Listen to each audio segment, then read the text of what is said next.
ไม่รู้จะไปเผยอยู่อ่ะขานี่เป็นสายไปทอนขั้นไปตะง่อยไปทอนขั้นโม่ใส่อยากทานเนี่ยมันน้ำพวกถุงมาโน่ก่อนเลยก็ต้องช่วยหนูป้าเนี่ยไปยกยังไม่หาเอสไม่เอาหนูป้อนหนูจัดแล้วหนูเลี้ยงคุณด้วยหนูโอ้ยคนมาลงให้เจ้าเลี้ยงแม่เรื่องอย่ามาช่วยหนูเดี๋ยวนี้เลยป้าน่ะมาแล้วก็มาช่วยเดี๋ยวไปเป็นลิ้นเป็นอะไรอีกเฮ็ดไม่ค่อยเป็นลิ้นละเฮ็ดไม่ค่อยเป็นบาปอีกแล้วไปน้ำเพีย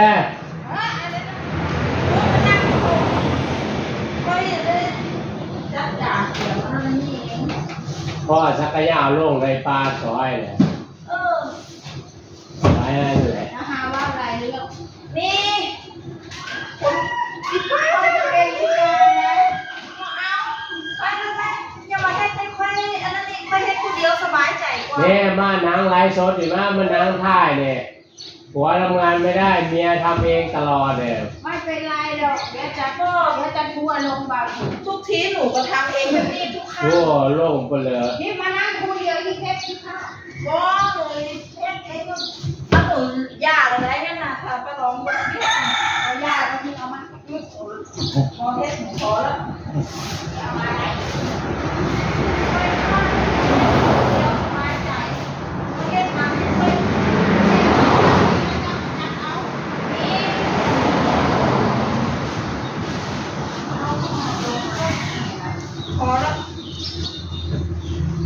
คนนี้นะเขาจะช่วยต้องให้ช่วยFPคนนี้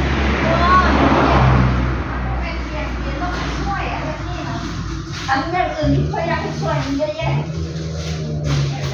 คนที่อยากให้ช่วยคือว่าช่วยไอ้เด้อโอ้ยอันนั้นคนบาดเจ็บนะนี่บอกถึงคนกวางพอได้มาหนูลงไปเองมันไก่นานข้างเฮิร์นปลองมาถึงข้างเฮิร์นปลองอ่ะ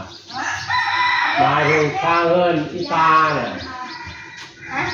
มาถึงข้างเฮิร์นอีปาคุณเห็นมาทางเพื่อนคอยเขาบอกมาดอกเขาให้สมน้ำหน้าเหรอขอชมน้ำพื้นสมพื้นเนี่ยทำเด้อเจ้าทั้งสองเลยจะไปเอาใจเอาใจอยากขอเล่นบ้านกับเพื่อนหนูปวดเด็กอย่าไปโยกอย่าไปย้อมมันเจ็บมันปวดเมื่อยก็เล็กไปเป็นยังเมื่อยความใจยกข้ออันนี้คือความเก่งก็เป็นไม่ได้ว่ามันเป็นงานที่เดี๋ยวต้องออกกำลังกายตัวก็ต้องลุกมาอะไร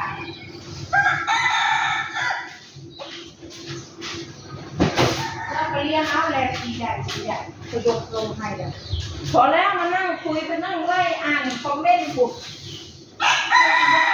เองเอาไว้ข้างหน้านั่นบอกอันนี้ก็ไปข้างหน้าเนาะไปทำแล้วรถอีป้ายุดหรือบ่ได้เจ้าหน้าที่หนึ่งเมื่ออีปลามากมาซอยยกกองตายแล้วมากมันจะมากมันบ้าเลยไปนั่งดูเป็นสารวิน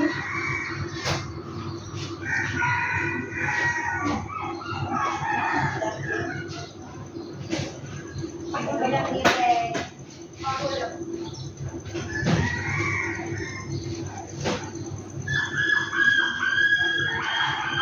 ล้วแค่ปูไม่ใช่มาถึงย่านอาทิตย์น้อยใจป้าแล้วมาละไอ้ปลาลอยมาหน้าโมเดอร์เลยแล้วไปหน้าโมเดอร์เลยคนอื่นจะยากเขาเนาะคนอื่นจะยากเขาเนาะคนประมาณจะเบิ้ลเอาเลยเนาะคนอื่นเอารถไปเขาก็มีมาเอารถไปหักตรงนี้ไปน้องถ้าก็น้องลงมาปุ๊บจะถึงที่ต้องถามไปก่อนแล้วลงมาน้องถึงค่อยจะต้องถึงคำแรกเลยนะ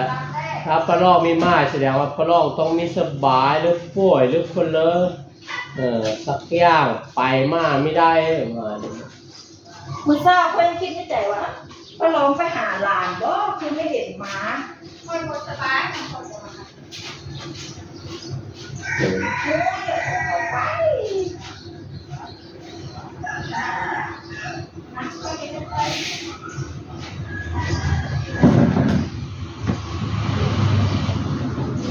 นานเนี่ยบอกได้ว่าคุณหมอก็มานะอย่าบอกได้ว่าคุณหมอก็มานะเม็ดหมอตุ้ยวะน่ะรถไปเมื่อกี้ฮะฮะ เขาจะคอยมาแล้ว เบิ่งรถก็คือหมอตุ้ย ใช่เหรอ ฉันว่าไม่น่าพลาดนะ เฮ้ยป้าเลย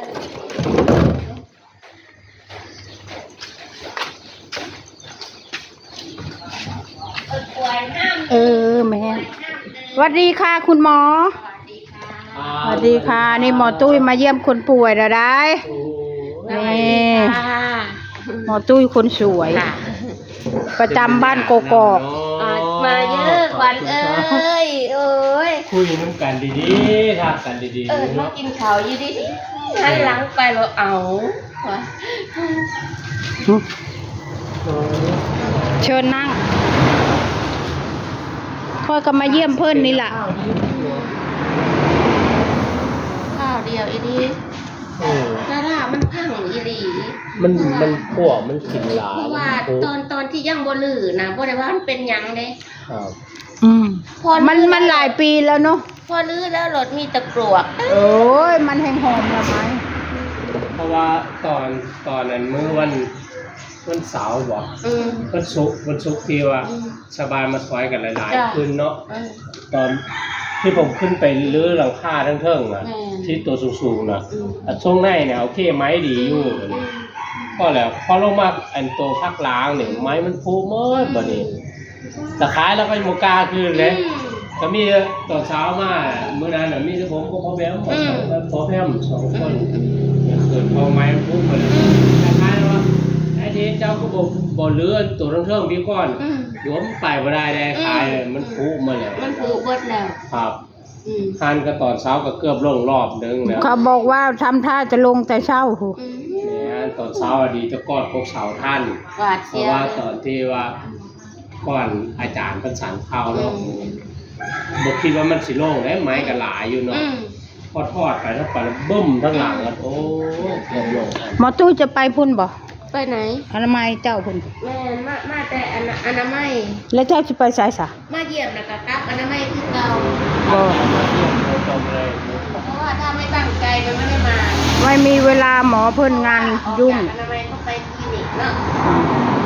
กลับมามันก็ดึก บ่าวถินหมอตุ้ยมาเยี่ยมบ่าวถินเด้อค่ะขอจบคลิปแค่นี้ ตายเลยคุณหมอแล้วเราออกกำลังกาย ยาย ตอน ด้วย เช้า ค่ะ ขอบ ขอบคุณค่ะ